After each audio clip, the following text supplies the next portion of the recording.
Salam, saya atas nama Divi Denvina Utu. Di sini saya akan menjelaskan materi tentang A.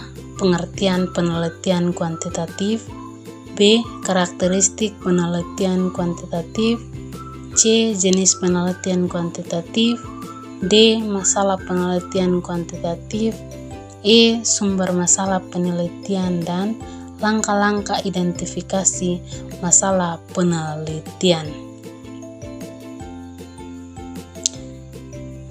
A. Pengertian penelitian kuantitatif. Penelitian kuantitatif adalah pendekatan penelitian yang berlandasan pada prinsip-prinsip ilmu alam di mana data dikumpulkan dalam bentuk angka atau kuantitatif untuk diolah dan dianalisis menggunakan teknik statistik.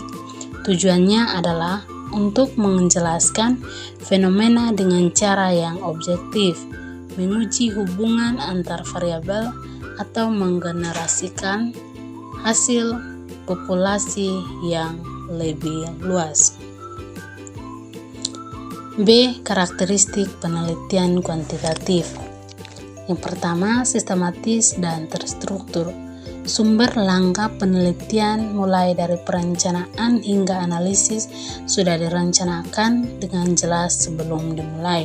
Yang kedua, data berupa angka. Informasi yang dikumpulkan berupa nilai yang dapat diukur, dihitung, atau diklarifikasikan secara numerik.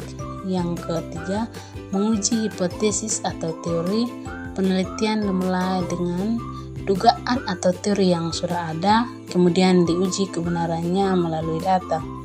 Yang keempat, peneliti netral. Peneliti berusaha tidak mempengaruhi hasil penelitian dan menjaga objektivitasnya. Yang kelima, desain penelitian tetap.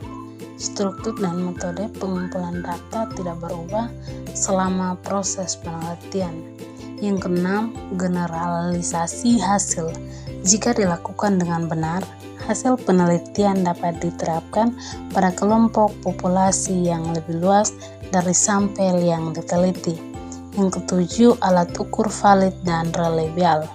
Instrumen yang digunakan untuk mengumpulkan data, seperti kuesioner atau tes, harus dapat mengukur apa yang ingin diukur dan memberikan hasil yang konsisten. C. Jenis penelitian kuantitatif. Yang pertama, penelitian deskriptif. Bertujuan untuk menggambarkan karakteristik atau keadaan suatu variabel atau fenomena secara rinci. Misalnya, survei tentang tingkat kepuasan pelanggan. Yang kedua, penelitian korelasional. Meneliti hubungan atau hubungan antara dua atau lebih variabel tanpa melakukan manipulasi terhadap variabel tersebut, misalnya hubungan antara waktu belajar dan nilai akademik. Yang ketiga, penelitian eksperimen. Melakukan manipulasi terhadap satu atau lebih variabel bebas untuk melihat pengaruhnya terhadap variabel terikat, dengan mengontrol variabel lain yang mungkin mempengaruhi hasil, misalnya pengaruh metode pembelajaran baru terhadap prestasi siswa. Yang keempat, penelitian kuasi eksperimen. Mirip dengan penelitian eksperimen, tetap tidak dapat melakukan pengacakan atau kontrol penuh terhadap semua variabel, misalnya penelitian tentang pengaruh program pelatihan terhadap kinerja karyawan di perusahaan tertentu. D. Masalah penelitian kuantitatif. Berikut ciri khusus masalah penelitian kuantitatif yang disederhanakan. Yang pertama, dapat diukur, bisa diubah jadi variabel yang dinyatakan dengan angka. Contoh, bukan bagaimana kualitas, pendidikan, tapi beberapa skor kualitas pendidikan berdasarkan evaluasi guru dan nilai siswa. Yang kedua, dapat dirumuskan hipotesis, bisa dibuat dugaan yang bisa diuji dengan statistik. Contoh, apakah ada perbedaan produktivitas antara pekerja daring dan tatap muka? Yang ketiga, berfokus pada hubungan atau perbandingan, membahas bagaimana variabel saling terkait atau kelompok berbeda satu sama lain. Yang keempat, jelas dan spesifik, tidak samar atau terlalu luas, mudah dipahami dan dikerjakan. Yang kelima, relevan dan bermanfaat, punya nilai untuk mengembangkan ilmu atau manfaat untuk menyelesaikan masalah nyata. Sumber masalah penelitian dan langkah-langkah identifikasi masalah penelitian. Sumber masalah penelitian yang pertama, teori dan kajian pustaka, kesenjangan atau bagian teori yang belum terbukti. Contoh, teori mengatakan motivasi tinggi tingkatkan kinerja, tapi ada penelitian yang hasilnya berbeda. Yang kedua, masalah kehidupan nyata.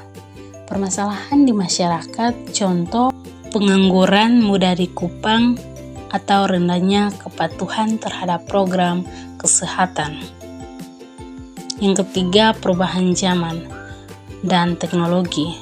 Tantangan baru dari perkembangan iptek, contoh pengaruh media sosial terhadap belanja atau dampak otomasi terhadap pekerjaan.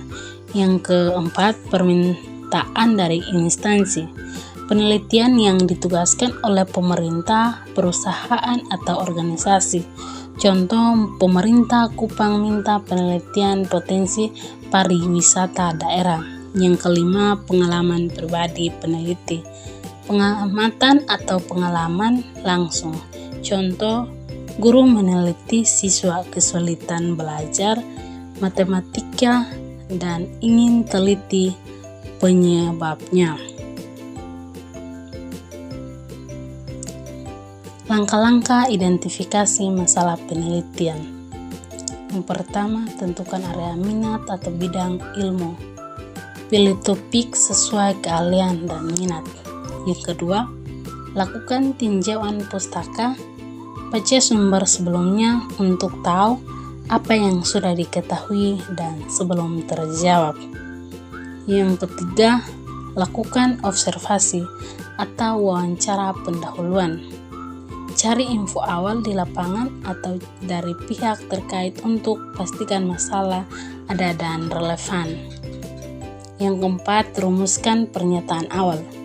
Buat pernyataan umum, misalnya, mengapa kelulusan siswa sekolah Y rendah. Yang kelima, sesuaikan dengan sumber daya. Periksa apakah masalahnya bisa dikerjakan dengan waktu, dana, dan fasilitas yang ada. Yang keenam, tentukan dan definisikan variabel, identifikasi faktor yang ada akan diteliti dan berikan definisi yang jelas. Yang ketujuh, rumuskan masalah penelitian final, susun pernyataan yang spesifik dan jelas sebagai dasar buat hipotesis dan desain penelitian. Shalom dan terima kasih.